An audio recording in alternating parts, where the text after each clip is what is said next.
Hey guys, what's going on? Welcome back to another Brad Treasure video. And today I'm going to be talking about another movie. Movie reviews, out the butt, coming. I've been watching a lot of movies lately. And last night I sat down and watched a movie called Bachelorette. It was a comedy. Pretty good movie overall. It was... I'm trying to get the lighting right. Hold on. Yeah, that's pretty good. That looks pretty good. Anyways, it's a pretty it was a really, really funny movie. Kirsten Dunst was... in it, a couple other girls who I don't think they're majorly well known. One of the girls looked familiar. I think I might have been Isla or something was her name. And Rebel Wilson was the bride, but she was barely in it. She was in it, but not for very long. Like she was in it near the end and at the beginning, kind of. But in the middle, where all the drama was going on, she wasn't really a part of it too much. So. Basically, this movie is about Rebel Wilson's character, kind of a bigger girl, heavier woman, getting engaged and going to be married, and all her three hot friends had not been married, or had not been married yet, and really hadn't been engaged or anything like that. So the drama sets in that, they're kind of taken aback by, what's her name? Becky. I think her name is Becky in the movie, Rebel Wilson's character. And basically, they are kind of angry at first, but then, she's our friend, everything like that.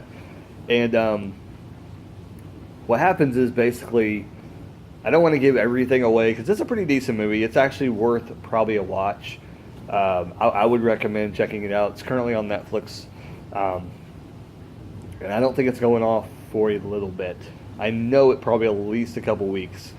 I didn't see it, I don't think, on expiring on my Upflix app, which I highly recommend if you were an avid watcher of Netflix. Kind of like me, where I kind of watch what comes and goes. Upflix, UPFLIXX, is a great app to have to check on Netflix and see what's going on and off of there. So it's really good thing to have to complement. And it's free. You don't have to pay anything for it. You just download it, and it tells you when everything expires and when everything's coming on there. It's pretty cool. Anyways, so basically what happens is there's an altercation. I'm not going to tell you what exactly happens. That has something to do with her weight, Becky's weight. Something is said. She gets angry. She leaves the party, so it ends up being just the other three girls. They get all messed up, and they end up damaging her dress. So that's basically the entire movie, is them trying to get this dress fixed, and then all the things that ensue with. It's kind of like The Hangover, in that respect. But I've seen so many versions of them trying to make a girl version of it, and this is probably the second best one that I've seen. I think I think it's Girls Night Out or something like that, I reviewed, and that's a really, really funny movie, but they go way out there.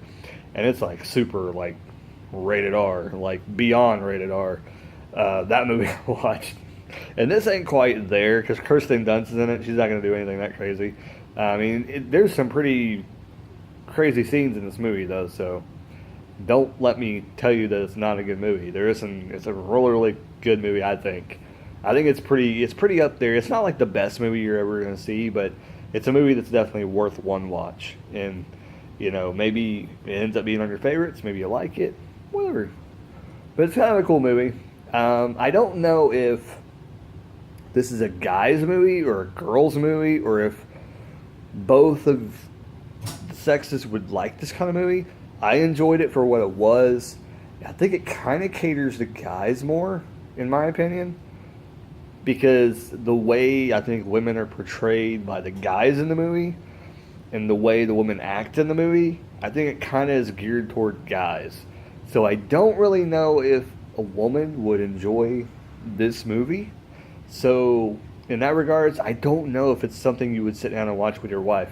Now, if your wife happens to like The Hangover and that kind of stuff, and is not easily offended by things said up to women, about women, and how they're stereotypically like, things are done about women, then maybe it's okay. Maybe she'll like it with you. But I mean, there's just things in this movie where, the girls are all prissy and dumb and they act stupid. And, there's one, like, is a junkie basically who's she's overcome her demons, but she's still kind of getting over the life kind of thing. There's a story with that as well. And the one that drinks all the time. And then there's Kirsten Dunst, who's a very, very businesswoman and tries to do everything by the book, and she still can't find a man.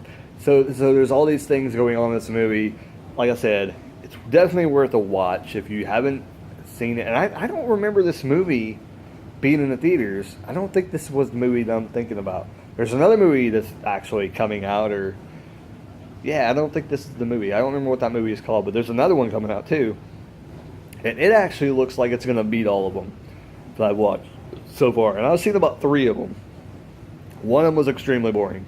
Girls' Night Out was pretty out there, crazy. And it was super long though. Girls' Night Out was. I think that's what the movie was called. And it was like way out there. It dragged in one part. I almost fell asleep. It seemed like the movie just went on way too long. But this one was probably, like I said, second up there. And the movie coming out, I don't remember what that movie was called. But it looks like it actually might be better than all the other movies. And like I said, it's kind of more of like a bachelor party kind of gone wrong kind of thing. And it looks like they steal some ideas from Best Night Ever. Best Night Ever, that's it. It kind of seems like they stole some ideas from Best Night Ever, or vice versa. But I'm assuming Best Night Ever came out first. So it seems like they kind of stole some ideas from that and kind of put it in the movie, but didn't go like totally crazy with like a naked black woman running. Hey, you didn't see that review, you should go check out that review. Or just go try and find Best Night Ever. I think that's what it's called. But anyway, there we go. That's my review. For the people there, and there's a guy that you'll know when you watch the movie. I don't remember, but he always plays the bad guy. If he doesn't play the bad guy, then if he's a good guy, it's usually like a super cheesy movie. You'll know the guy when you see it, but he's like the biggest prick in the movie because he's telling everybody like, this is how you treat women. He's saying like, hit that, and you should chase that, and he's talking about women and stuff. So he's like a biggest prick in the world. But when you see his face, you'll know who he is because he's been in so many other movies. And I think the guy that acts like he stutters a lot and stuff like that, he's been in things before as well. And I think the other guy, the skinnier guy, I think he was, I think he's a comedian or something. He sounds familiar. Like I've seen him do some of the comedy acts. He was kind of doing some shticks in the movie, and I kind of think that I've heard him before. That or he was doing someone else's shtick. I'm thinking the latter, what I just said. And then the one that was marrying Becky, I don't remember him from anything, so I think he's pretty relatively unknown. But other than that, none of the people were major that I can think of. Just the main characters, the bridesmaids and the groomsmen, basically centered around their story. They had dated previously because they all kind of went to the same high school, so that's kind of weird. It's kind of like far-fetched because how many girls would meet somebody from their high school and then still be friends in the same circle? That's kind of odd. But anyways, it is a movie, and you'll get some far-fetched kind of things go on in the movie. So there you go. That's my review. I would recommend at least one watch of this movie if you like a good comedy with some kind of sex romping and kind of talking about getting drunk and stuff like that. It's not a bad movie. It's not a bad movie to sit down and watch. Like I said, if you have a girl or a wife that's kind of not easily offended by the way men treat women in movies like this, it might be a movie for her. If not, then maybe it's just something you should watch alone. But I mean, it's pretty good. It's pretty decent movie. You kind of think it's going to go one way, and then it goes another way at one point in the movie. So I enjoyed it though. I enjoyed it very, very much. So hope you guys check it out. Let me know what you think down below if you've seen it. Or if you haven't seen it, go check it out. Come back, let me know. And also subscribe if you want to see more content like this, because I subscribe. I upload content very much daily. I try to at least get one video out. Every once in a while I'll miss a couple days, or I'll miss a day here and there. But usually I'm pretty good at getting content up. So I hope you guys enjoy everything. Well, that, and I also got plenty of videos to check out here on the channel if you haven't seen them. Some are lesser quality than others, but hey, I think I'm getting better as the years have gone on. So if you go back and watch some of my older videos and you think the quality is kind of horrible, sorry. I have gotten better. Anyways, like, comment, subscribe, all that good jazz down below. I'll catch you guys later. Keep rocking and keep on watching movies.